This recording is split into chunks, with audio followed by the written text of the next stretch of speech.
नमस्कार. मी डॉक्टर वासुदेव देशिंकर, कोल्हापूरहून. आपल्या संवाद मालिकेतील भाग 2 जो आपण निवडला आहे, तो भारतातील विज्ञान असा तो विषय आहे. आणि त्या विषयामध्ये आपण आज जो विषय घेतोय ते अदृश्यशाहीचे रहस्य. अदृश्यशाहीचे म्हणजे लिहायच्या शाहीचे रहस्य असा आपण विषय घेतलेला आहे. तर तुम्ही म्हणाल, हे शाही अदृश्य कशी काय असते? बरोबर आहे. अदृश्य म्हणजे काय? लिहिले पण दिसत नाही, अशा प्रकारचा विज्ञानाचा शोध आपल्या भारतामध्ये पूर्वी लागलेला होता. आणि त्या विषयावर मी बोलणार आहे. म्हणून याला हे नाव शीर्षक दिलेलं आहे, अदृश्यशाहीचे रहस्य. एक अजूबा. अजूबा म्हणजे आश्चर्य. का मित्रांनो, आपल्या या भारतामध्ये निरनिराळे असे सुप्तशोध पूर्वी लागलेले आहेत. आणि आपण त्यातले आज भारतामध्ये असणारेच फक्त बोलणार आहोत. हे मी तुम्हाला पूर्वीच सांगितलेलं आहे. तर गोंदिया जिल्ह्यात एक छोटं गाव आहे, आमगाव म्हणून. आणि त्या आमगावामध्ये, हे लहानसं गाव आहे, आणि त्या आमगावामध्ये राम गोपाल अग्रवाल नावाचे गृहस्थ राहत होते. आणि ते सराफ होते, अगरसेन समाजाचे होते. आणि त्यांचा व्यवसाय मी सांगितलं आता म्हणजे सराफीचा होता. त्यांना असं सारखं वाटायचं की त्यांचं एक पवित्र क्षेत्र आहे, आसामच्या बॉर्डरजवळ, पण ते आता अरुणाचल प्रदेशामध्ये आहे. तर तिथे ब्रह्मकुंड आहे. त्या ब्रह्मकुंडातून स्नान करावं अशी त्यांची इच्छा खूप होती. बरेच दिवस झाले कामाच्या व्यापात काही वेळ मिळाला नाही. परंतु एकदा तिने असं ठरवलं की एक 4-5 मित्र घेऊन आपण तिथे जायचं. त्याप्रमाणे ते ब्रह्मकुंडाच्या मध्ये स्नान करण्यासाठी गेले. आता हे जे ठिकाण आहे, हे अग्रसेन समाजाचे मुख्य पुरुष राजा अग्रसेन याचं हे सासर. आणि त्याच्या पत्नीचं नाव होतं माधवी देवी. आणि अशी कथा आहे की त्या ब्रह्मकुंडाच्या जवळ या अग्रसेनाने माधवींचं विवाह झालेला होता. काही जण त्याला परशुराम कुंड असे म्हणतात. तर हे राम गोपाळ आपल्या मित्राने घेऊन तिकडे गेले. माणसानं एखादी जिद्द किंवा एखाद्या मनासारखा विचार येत असेल तर माणसाला त्या पद्धतीची स्वप्न पडत असतात. चांगले विचार चांगले स्वप्न, वाईट विचार वाईट स्वप्न, हे तर तुम्हाला माहितीच आहे. तर त्यांना असं स्वप्नात जेव्हा गेले, त्यांचा मुक्काम होता, गेल्यानंतर त्यांना तिथे स्वप्नामध्ये सांगितलं की इथून तुम्ही जवळच एक 4-5 किलोमीटरच्या अंतरावर जावा कुंडाजवळ. तिथे तुम्हाला एका मोठ्या वृक्षाखाली एक साधू बसलेले दिसतील आणि ते तुम्हाला पुढचा मार्ग सांगतील. त्यांनी काय कुणाला सांगितलं नाही. हे स्वप्न खरी असतात, खरी होतात, खोटी होतात, त्यामुळे सांगितले नाही. पण जेव्हा सकाळी ते प्रवासाला निघाले, त्या झाडापाशी गेले, तेव्हा खरोखरच तिथं साधू एक बसले होते. तर त्यांना एक कापडामध्ये बांधलेलं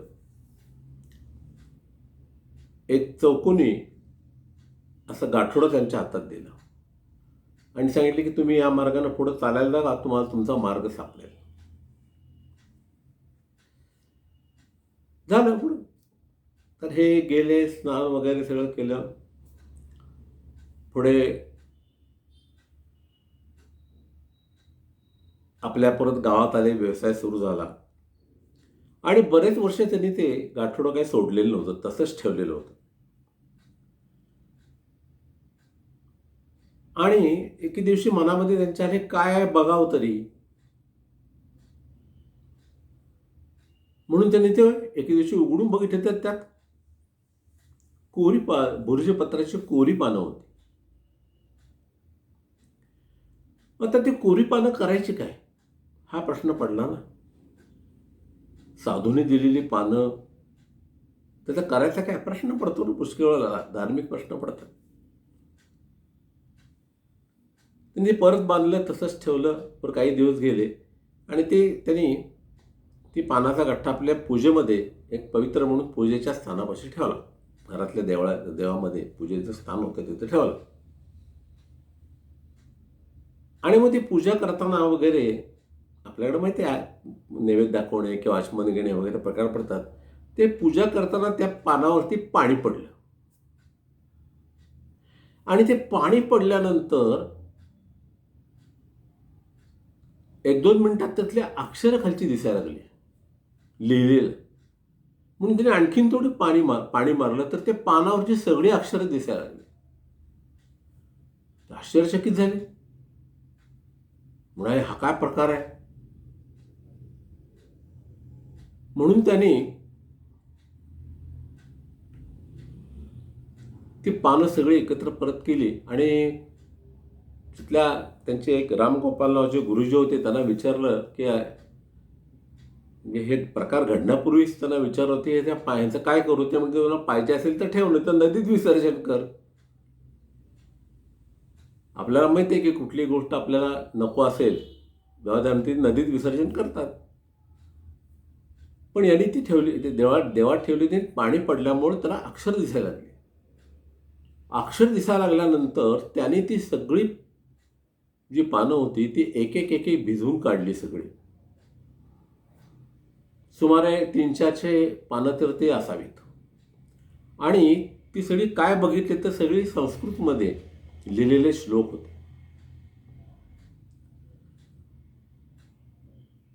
आणि मग ते संस्कृत श्लोक असल्या कारणामुळे त्या काळात काहींना अर्थ लागला, काहींना परत त्या गुरुजींना बोलत. तर त्यांनी सांगितले की हे तुमच्या अग्रसेन राजाचं संपूर्ण चरित्र ह्याच्यामध्ये लिहिलेलं आहे.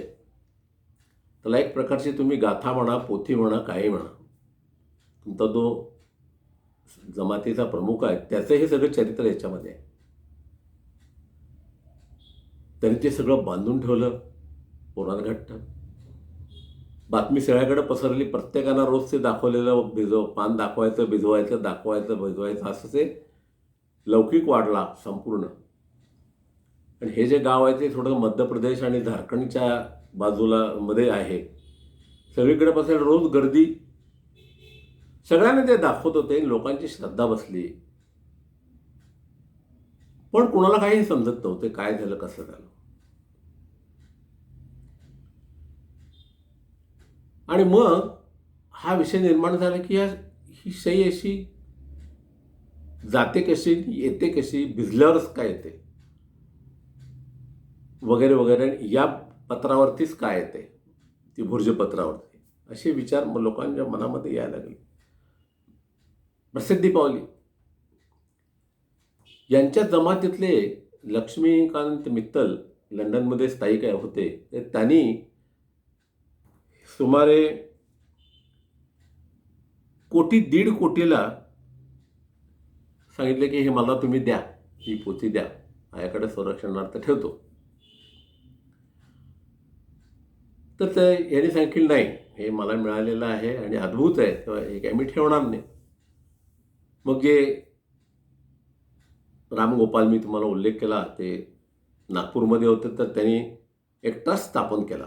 ट्रस्ट स्थापन करून त्या पोथीचं जतन केलं. तोपर्यंत त्याच्या या भिजलेल्या पानाच्या मूळ परत ठेवून बाकी भिजलेल्या पानावरचा जो मजकूर आहे तो सगळा दुसरीकडे लिहून काढला. एक आपण त्याला झेरॉक्स म्हणू, पण झेरॉक्स नव्हती त्यावेळेला. विजा तेवढ्यात लिहून काढायचा अशी एक डुप्लिकेट तयार केली. हा मूळ ग्रंथ असाच ठेवा. मग त्याच्यावरून त्याच्या अनेक कॉपी निघाल्या आणि मग त्या ट्रस्टच्या ताब्यामध्ये आज तो ग्रंथ आहे, आजपर्यंत आहे. तेव्हा अशा ह्या अदृश्यशाहीची कथा आहे. मग आपण थोडासा वैज्ञानिकदृष्ट्या त्याचा जर विचार करायचा ठरला आणि तो दिवस म्हणजे हा जो चमत्काराचा दिवस होता तो काय फार लांब नव्हता. हे बघा, म्हणजे हे दिसलं ते 9 ऑगस्ट 1991 साली.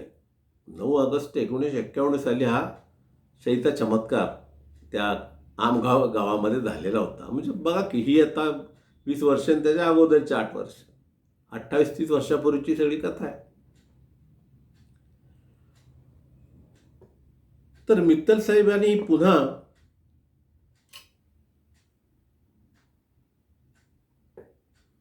विचारणा केली की हे द्या वगैरे. तर ते काय म्हणजे व्यवहाराचा प्रश्नच नव्हता, पण तो दिला गेलेलाच नाही. ते आपल्याकडं तसंच ते राहिलं. पुढं आता हे शाहीचा जो मजकूर आहे, मी आता ज्याच्याबद्दल बोललो तुमच्याशी, तरी शाही कशा प्रकारे होती, कसं लिहित होते. तर आपल्याकडे हिंदुस्थानामध्ये सुमारे 2-2.5 हजार वर्षापूर्वी भुर्जपत्रावरती लिखाण केलं जायचं आणि ते लिखाण केलं तर सुमारे 2 वर्षापासून 2.5 वर्षापर्यंत ते राहायचं असा उल्लेख आहे. महाराष्ट्र शब्दकोशामध्ये या जे काही शाहीचा तयार करण्याचा आहे उल्लेख त्याच्यामध्ये आहे. तर बरेचसे ग्रंथ पूर्वी भुर्जपत्रावरती लिहिले जात. आपण आता असं बघूया की अग्रसेन जे महाराज होते त्यांचं चरित्र आणि ते समाजाचे प्रमुख असल्यामुळे विलक्षण हुशारही होते. प्रत्येक धार्मिक ह्याच्यामध्ये या गोष्टी असतातच, तुम्हाला माहीतच आहे. त्यामुळे ह्या अग्रवालनी असं ठरवलं की ह्याचा उपयोग लोकांच्यापर्यंत कसा होईल, लोकांच्यापर्यंत कसा जाईल, ज्याच्यासाठी आपण काहीतरी केलं पाहिजे. ह्याचं काय संशोधन करता येते का बघूया. म्हणून मग त्याच्यावरती विचार केला.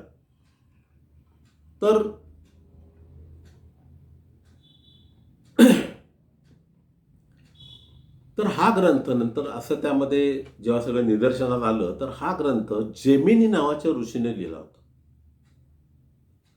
आणि तो ग्रंथ हा जो आत्ता सापडला त्याचे जनक हे जेमिनी ऋषी आहेत. आणि मग हा जेव्हा शाहीचा संबंध आला त्यावेळेला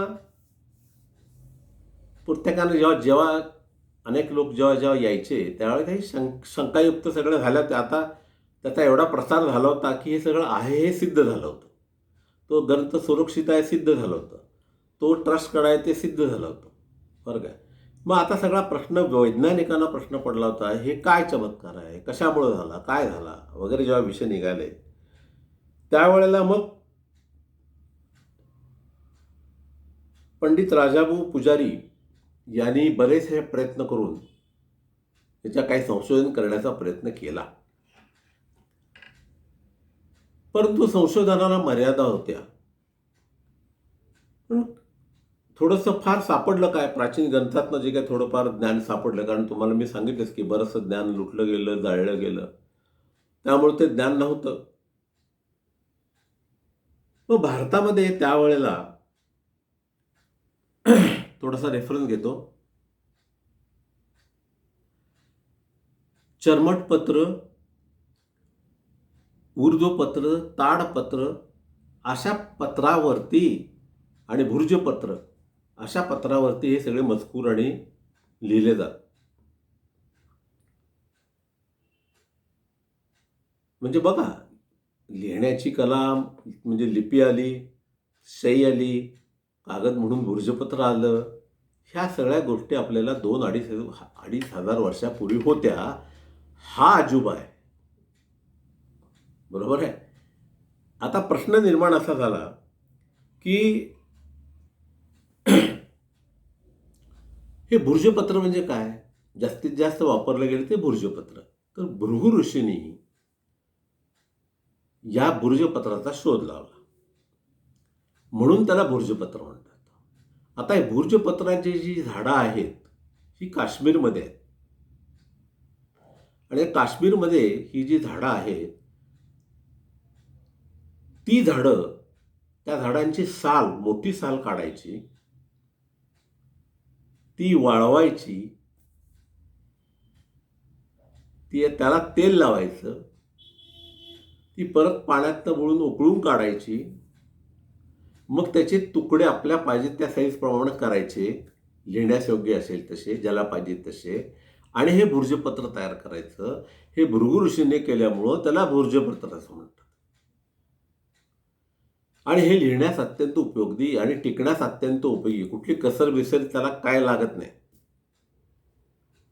आमच्याकडे 2 वर्ष लेखी पुस्तकाला कसर लागते, हवा लागत नाही, कसर लागते, ह्याला काही होत नाही.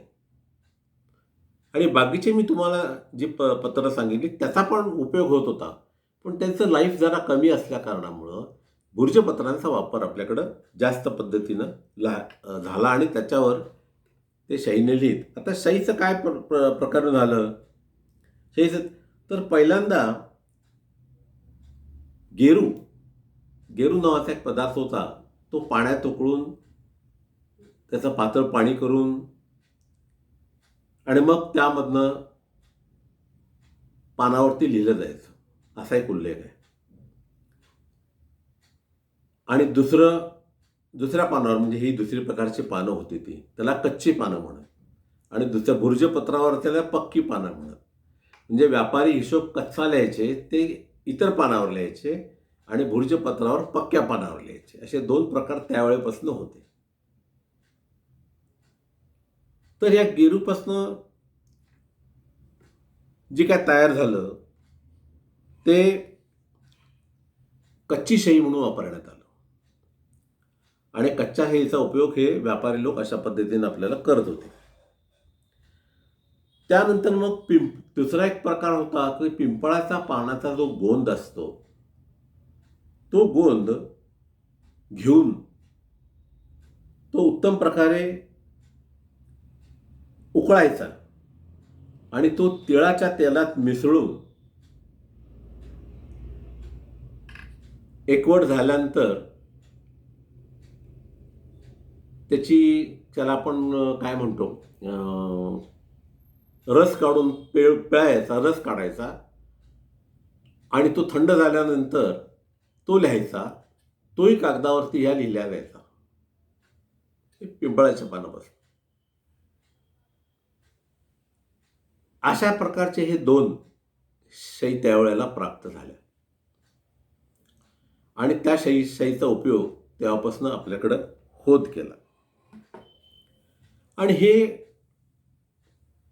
भुर्जपत्रावरती जी शाई करत होते, म्हणजे या 2 शाई मी तुम्हाला सांगितल्या, पण त्या शाईचं लाईफ आपण कुठला खाली, मी 3 प्रकारचे कागद सांगितले, कुठल्या कागदावर लिहितो त्याच्यावरती ते अवलंबून असायचे. तरी पण ते बरेच वर्ष टिकायचे. पण भुर्जपत्रावरती जे लिहायचे ना, ते त्याच्यावरची जी शाई तयार केली जायची ती बदामाच्या सालीपासनं, बदामाची जी साल असते त्या साल काढायची आणि त्यापासून भुर्जपत्रावरती ती बदामाची साल काढायची, ती गरम पाण्यात उकळायची, ती गोमूत्रामध्ये भिजवायची, ती गोमूत्रामध्ये भिजवल्यानंतर ती थंड झाल्यानंतर, आलं लक्षात, थंड झाल्यानंतर ती फक्त भुर्जपत्रावरतीच वापरली जायची. आणि ती भुर्जपत्रावरती लिहिल्यानंतर ती लिहिली जायची आणि लिहिल्यानंतर दिसायची नाही. आणि मग पाण्यात बुडवून काढली की परत दिसायची. आला विषय लक्षात? म्हणजे याच्यामध्ये बदामाचा साल आणि हो कोळी साल असायची, ती त्याचा उल्लेख मला सापडतो इथे. एक सेकंड, इतिहास आहे, चुकीचा सांगून उपयोग नाही.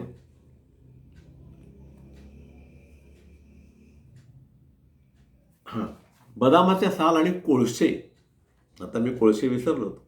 बदामाचे साल आणि कोळसे एकत्र करून ते सगळं शिजवायचं, उकळायचं, थंड करायचं, गार करायचं.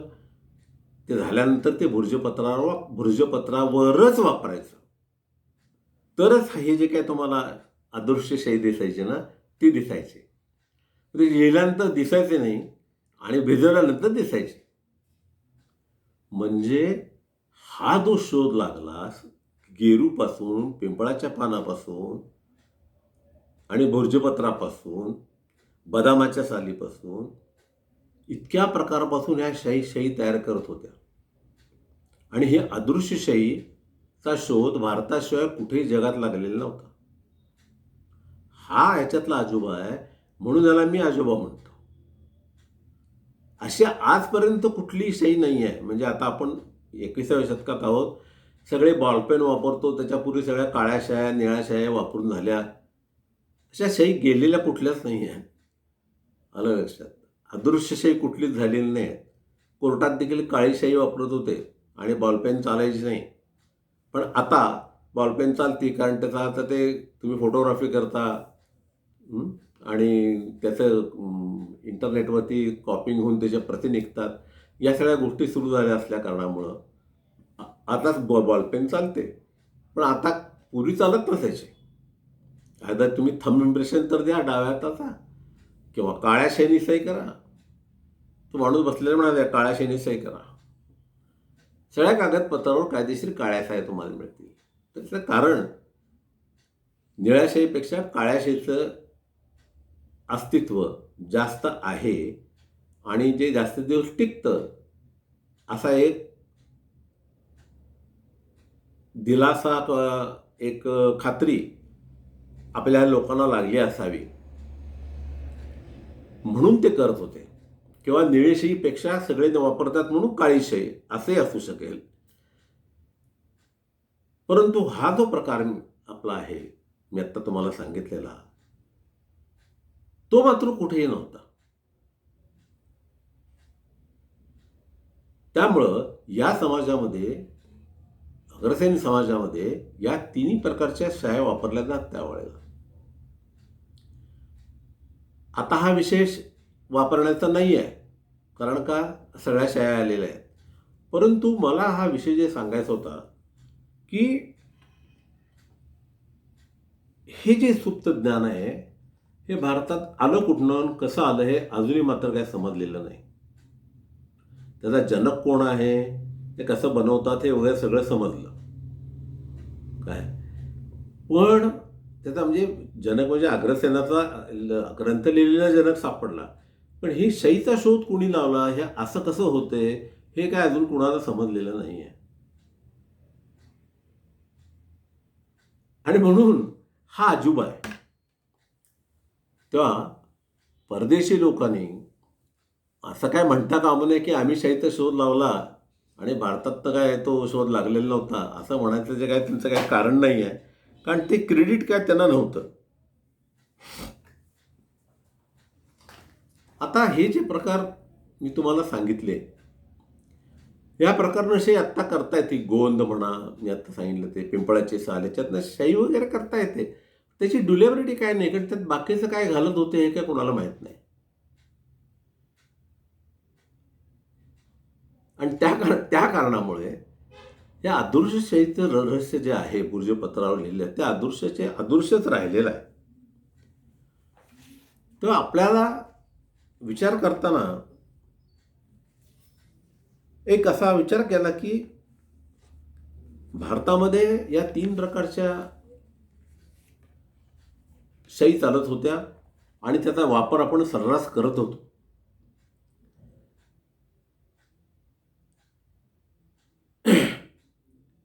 उग्र भागवत हा नावाचा ग्रंथ आहे.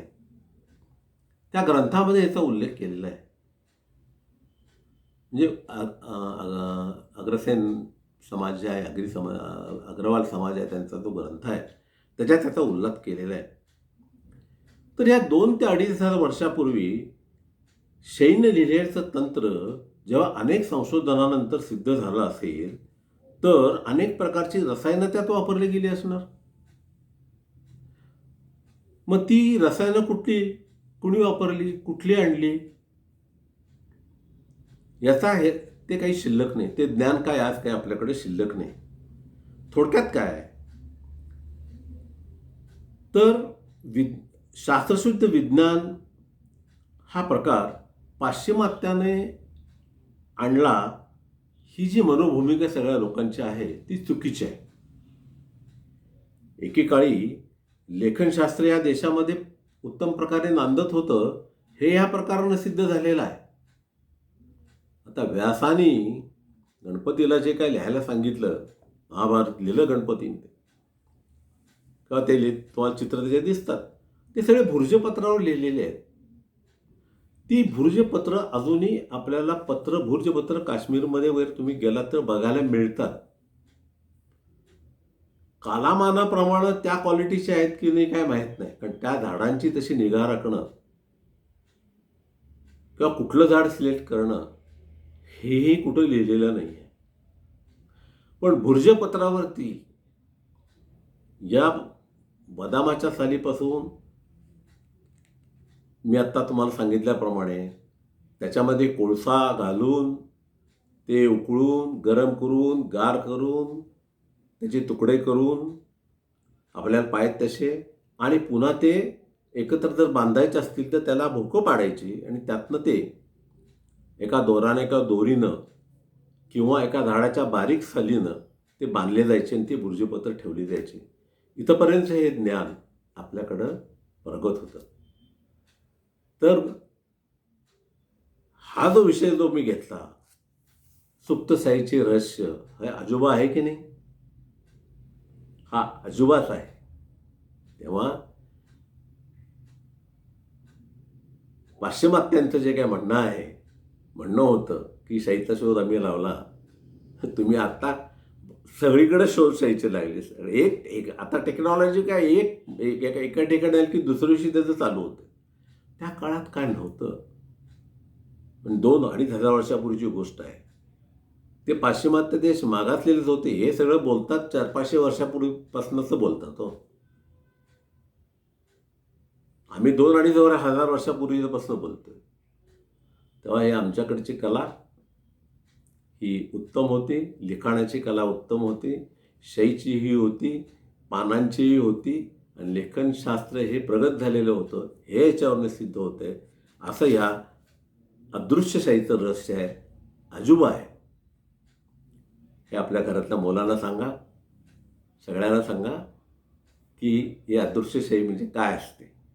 हे कुठला जादूगरही करू शकत नाही, आलं लक्षात, आणि आम्हीही करू शकत नाही. असं ते रहस्य अजूनपर्यंत आहे. तर नागपूरला गेलात तर तुम्ही त्या ट्रस्टमध्ये जाऊन ते बघू शकता.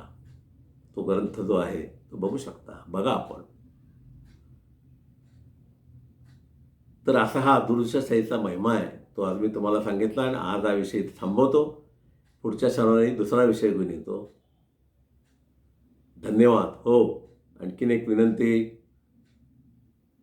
तुम्ही माझ्यावर एवढं प्रेम करता, माझे सगळे व्हिडिओ ऐकता, काय लोकांचे शनिवारचे पुढचा विषय काय म्हणतात विचारतात, पण मी त्यांना सांगतो तुम्ही सबस्क्राईब करा हो, तुम्हाला ऑटोमॅटिकली येणार ना. मला देखील सगळ्यांना इतक्या लोकांना पाठवणं अवघड असतं. लाईक्स प्रचंड आहेत, पण सबस्क्राईब करायला पाहिजे, आणि इट इज ऑटोमॅटिकली अपलोडेड. तेव्हा त्याला विसरू नका, ही एक विनंती. तेव्हा हा अदृश्य शाईचा महिमा मी तुम्हाला सांगितला. धन्यवाद.